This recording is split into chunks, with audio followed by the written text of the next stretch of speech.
ನಿಲ್ಲ custard pudding ಮಾಡಲಿಕ್ಕೆ ಗೊತ್ತುಂಟನಾ? ಸುಲಭದಲ್ಲಿ ಹೇಳಿಕೊಡ್ತೇನೆ ನೋಡಿ. ಕಸ್ಟರ್ಡ್ ಎಲ್ಲ ಮಾಡಿಡ್ತೀಯ, ಫ್ರೂಟ್ಸ್ ಎಲ್ಲ ಹಾಕಿ ಈ ಥರ ಕಟ್ ಮಾಡಿ ತಿಂದಿದ್ಯಾ?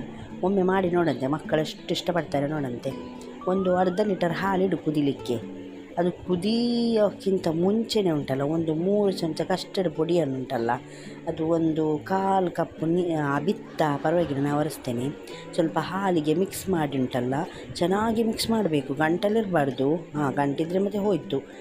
ಅದು ಹಾಕಿಡು, ಮಿಕ್ಸ್ ಮಾಡಿಡು. ಈಗ ನಿನಗೆ ಎಷ್ಟು ಬೇಕಷ್ಟು ಸಕ್ಕರೆಯನ್ನು ಹಾಕು. ಅದಾದ ನಂತರ ಉಂಟಲ್ಲ ಕಸ್ಟರ್ಡ್, ಅದು ನೀನು ಇದು ಮಿಕ್ಸ್ ಮಾಡಿ ಇಟ್ಟಿದ್ಯಲ್ಲ, ಅದನ್ನು ಹಾಕಿ ಚೆನ್ನಾಗಿ ಮಿಕ್ಸ್ ಮಾಡ್ತಾನೇ ಇರಬೇಕಾಯ್ತಾ. ನೀನು ಮಿಕ್ಸ್ ಮಾಡೋದು ನೀನು ಬಿಟ್ಟರೆ, ಕೈ ಬಿಟ್ಟರೆ ಅಡಿ ಎಲ್ಲ ಕಪ್ಪಾಗಿ ತಿನ್ನಲಿಕ್ಕೆ ಆಗೋದಿಲ್ಲ ಮತ್ತೆ. ಹೀಗೆ ಚೆನ್ನಾಗಿ ಮಿಕ್ಸ್ ಮಾಡಿ ಉಂಟಲ್ಲ ಇಡು, ಅದು ಗ್ಯಾಸ್ ಆಫ್ ಮಾಡು. ಈಗ ಚೈನಾ ಗ್ರಾಸ್ ಉಂಟಲ್ಲ, ಸಿಗ್ತದೆ 30 ರೂಪಾಯಿಗೆ. ಅದನ್ನು ಕಟ್ ಮಾಡಿ ಒಂದು ಕಪ್ಪು ನೀರಲ್ಲಿ ಮಲಗಲಿ, ಅದಲ್ಲೇ ಇರಲಿ. ಅದು 10 ನಿಮಿಷ ಮಲಗಿ ಆದಮೇಲೆ ಉಂಟಲ್ಲ, ಅದನ್ನು ಮೆಲ್ಟ್ ಮಾಡು. ಚೆನ್ನಾಗಿ ಮೆಲ್ಟ್ ಮಾಡಬೇಕು, ಗಂಟಲಿರಬಾರ್ದು. ಅದಾದ ನಂತರ ನೋಡು, ಚೆನ್ನಾಗಿ ಮೆಲ್ಟ್ ಆಯ್ತು ನೋಡು, ಈ ರೀತಿ ಆಗಬೇಕು. ಆದರೂ ನಿನ್ನದು ಹೇಳಿಕ್ಕಾಗೋದಿಲ್ಲ, ಸ್ವಲ್ಪ ಸ್ವಲ್ಪ ಉಳಿಸಿದರೆ ನೀನು. ಈಗೇನು ಮಾಡು, ಸೋಸು, ಈ ಚಾರ್ ಇಡ್ತಾರೆ, ಸೋಸಿ ಚೆನ್ನಾಗಿ ಮತ್ತೆ ಮಿಕ್ಸ್ ಮಾಡು. ಎಲ್ಲ ಮಿಕ್ಸ್ ಆಗಬೇಕು ಅದರೊಟ್ಟಿಗೆ, ಚೈನಾ ಗ್ರಾಸ್ ಕಸ್ಟರ್ಡ್ನೊಟ್ಟಿಗೆ.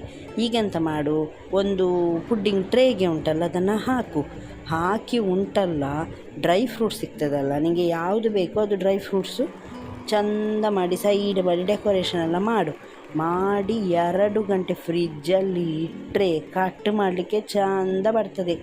ಇಷ್ಟಪಟ್ಟು ತಿಂತಾರೆ. ಲೈಕ್ ಮಾಡಿ, ಸಬ್ಸ್ಕ್ರೈಬ್ ಮಾಡಿ ಹೋಗಾಯ್ತಾ.